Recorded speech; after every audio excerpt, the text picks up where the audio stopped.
কাশীনাথ, ভাল লাগিল তোৰ ষ্টেটাছটো পঢ়ি। তয়ো ভাল পাবি এইটো কথা শুনি। আজিৰ পৰাই তই মোৰ গ্ৰুপত এডমিন হবি। এই হাতেদি ষ্টেটাছ লিখো কাটিয়া, আপলোড দিলেই লাইক কমেণ্ট ভৰি যায়। নেটপেক কষ্ট কৰি হাজিৰা কৰা পইচা দি ভৰাও। মোৰ কাৰো ফকতীয়া ৱাইফাইৰ প্ৰয়োজন নাই।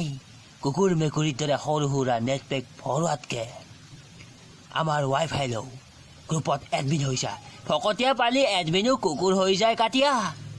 তই বিচৰা মই তোৰ গ্ৰুপৰ এডমিন হওঁ, তোৰ মতে ষ্টেটাছ মাৰো, তোৰ মতে কমেণ্ট মাৰো, সেনকেই ভাবি লওঁ। তাতে কি, আমাৰ গ্ৰুপৰ এডমিন হ'লি ফলোৱাৰ বাঢ়িব, তোৰ ফ্ৰেণ্ডছ হ'ব, লাইক কমেণ্ট পাবি, এনজয় হ'ব তোৰ, আৰু ফিতে ৱাইফাইও পাই যাবি। ফকতীয়া ৱাইফাই সি চলাই যাৰ নেটপেক ভৰোৱা পইচা নাথাকে। হেই, ইণ্টাৰনেট চলোৱাৰ যদি ইমানেই চখ, আজিৰ পৰা জিঅ' চিম চলোৱা বাদ দি কাটিয়া।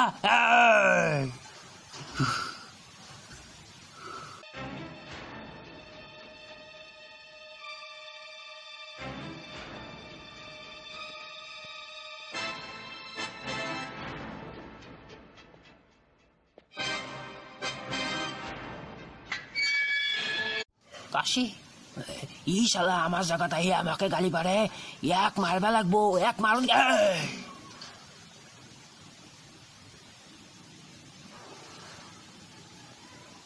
ইয়াৰ পাছৱৰ্ড হেক কৰিব লাগব, হেক কৰিব লাগব।